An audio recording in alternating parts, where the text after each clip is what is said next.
If you're seriously thinking about going independent as a consultant, you've almost certainly started forming a picture in your head about what that business looks like. How you'd position yourself, how the work would come in, how it might grow over time. Look, you're a capable person. You've probably thought about it more carefully than others.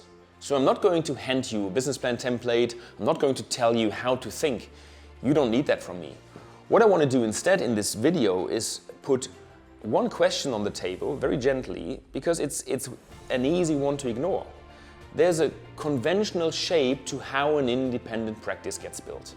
Sell your expertise, build a pipeline, bring in some support as you grow. Most of us kind of absorb that shape over a long career. And for a long time, it was simply right. The question worth thinking about is whether that conventional approach still fits the market you're actually launching into in 26. Because that market has moved more in the last 18 months than in the last 15 years before it. Not in the way that should worry anyone, but in a way that I think genuinely changes how you should design your venture from the very start. So let me share what I've been watching in the market and then how I think about structuring your practice in light of those changes. Take what's useful and leave the rest. For those who don't know me, my name is Arndt Halbach. Over the last 20 years, I've worked with more than 1,000 senior executives across 60 countries, helping them build independent practices. And I'm writing a book about exactly this transition. Watching how the market has shifted recently is actually a large part of why that book keeps changing as I write it. Now, let me share 3 signals I've been following closely over the past few months, and as it happens, I've been writing about it. They look like 3 separate stories, but I've come to think they're really one. The first, earlier this year, I watched the Harvard Business Review interview with McKinsey's chief executive. And afterwards, I wrote about one number that really woke me up. McKinsey now describes itself as having around 25,000 AI agents working alongside its 40,000 people, with a stated aim of reaching roughly 1-to-1 by the end of this year, humans, AI agents. 18 months earlier, that number was only a few thousand agents. And when I posted about that number, the reaction told me something useful. This clearly isn't just my own preoccupation, it struck a nerve with senior professionals all over the world. Because the work those agents are doing isn't trivial admin stuff. It's the research, it's the analysis, the report generation, the slide production. The work that for decades junior consultants, associates would be doing. That's the base of the pyramid. The second signal was Anthropic launching something called Claude for Legal recently. I'd read about the announcement and wrote about that too, because the implication was hard to miss and several legal stocks fell on the news. Now, why would they? Because law, like consulting, is built on leverage.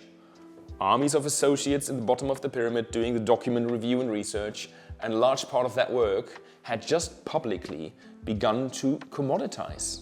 Legal is simply the canary in the coal mine. The same logic will apply to all areas of professional services. And the third signal is the one that matters most for how you'd price as a new independent advisor. As the delivery gets cheaper, the firms are repricing around outcomes. McKinsey now says around a quarter of its fees are outcome-based and has launched a joint venture built entirely on outcome pricing. That's absolutely unheard of just a few years ago. And here in Germany, my home market, BCG has just entered the interim management business with a new unit, placing senior leaders directly into companies and pairing them with AI teams. So the most prestigious names in consulting are dismantling their own pyramids. The cost of doing the work is collapsing, and the value is moving to 2 things: senior judgment and ownership of the outcome. So let's come back to this kind of standard business plan as an advisor. Look at it closely, and it rests on really 3 assumptions. And I think all 3 have broken recently. Assumption number 1, you sell capacity. your time, your effort, the hours you put in. But capacity is exactly what's being automated at the moment. So selling more of your own hours in a market where hours are getting cheaper every month is selling the one thing that's losing value. Assumption number 2. You scale by adding people. You build a little pyramid for yourself, some back office people first, then maybe add some client-facing associates. But the pyramid is precisely the structure that's collapsing. At McKinsey, at BCG, in legal, planning to build the thing that market leaders are now taking apart is planning to be late. And assumption number 3 of a standard business case is you price for time. You charge a day rate. But the most sophisticated buyers and also the most sophisticated firms have already moved to outcome-based pricing. So show up pricing by the day and you're not just leaving money on the table, you're signaling that you belong to the old model. So a business plan built on those 3 assumptions is a careful, detailed plan for a world that no longer exists. So here's how I'd structure an independent practice if I were writing a plan today in the year 2026. 4 decisions. First, sell judgment, not capacity. Build the entire plan around the one thing that doesn't automate. It's your judgment on a specific valuable problem. Not I bring 30 years of finance experience, but I'm the person founder-led businesses call when they need to get ready for institutional investment. Narrow, specific. The sharper that positioning is, the more it resists being commoditized. That's the positioning work. I've made a whole video on it, and I think in the year 2026 it isn't optional. It's the foundation the rest of your plan really stands on. Number 2, don't plan a pyramid. Plan to be leveraged by AI. This is the big structural change and it rewrites your entire financial model. The old plan said, to grow beyond your own hours, hire juniors. The new plan says, AI is your leverage layer. A single senior advisor like yourself with a proper operating system and the right tools on top can produce what used to take a small team, which means you can stay lean, keep your margin high and scale your output without scaling your headcount. But, and I made an entire video about this one, the tools only amplify a system that already exists. So you need to build that system first. Budget for the tools as core infrastructure, not as an afterthought. Then a practice of 1 can look and perform like a practice of 10. 3. Build the revenue model around outcomes from day 1. Don't try and bolt on success fee-based pricing later. You need to design for it. The structure that works for independent advisors is 3 products at different levels of commitment. A fixed fee diagnostic that gets you in the door, a retainer, yes, that delivers kind of the core work, and a success or value share component built in from the start, not added at the end. If that feels bold, remember what we just covered. McKinsey, EY, BCG are all moving in the same direction. Pricing the outcome in 2026 doesn't make you the strange one in the room, it makes you just early, and I think it's a huge opportunity. Number 4, I think you should put an equity horizon in the plan.